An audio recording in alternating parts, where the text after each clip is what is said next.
أيوة يا جيهان. أنا مشتاق يا جيهان.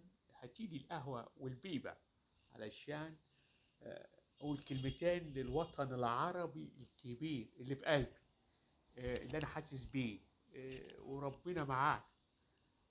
طبعا أنا شفت جنين واللي حصل في المخيم وقبليها في بعض المناطق الفلسطينية، حاسس بيهم وأنا عند ربنا، وربنا يرحمني برحمته والحمد لله.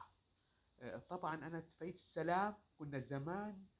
جيهان مش عارف اقول ايه، كان كارتر تاخد وتدي معاه، حتى بيجن تقدر تتفاهم معاه. انما دلوقتي حكومة يمينية وبنحاس ونحسين وهينحس اسرائيل. يعني السلام في المنطقة بيتعرض لخطر شديد، مفيش كلام والفلسطينيين ما زالوا بيبحثوا عن الدولة الفلسطينية.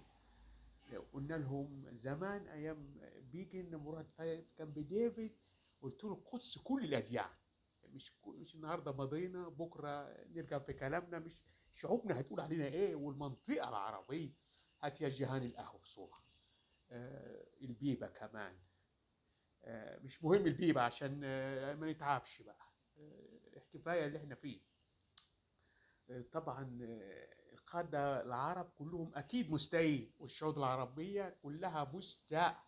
أنا بقول لنتنياهو يكون عاقل زي شيمون بريز ورابين، الناس تيجي عندها عقل، وكان شامير برضك في نوع من الغطرسة، لكن الأمور تساوي، لازم يبقى في عقل عربي واعي والاتفاقيات تمشي والمنطقة تهدى. مش ممكن أبدا والحرب الأوكرانية شغال.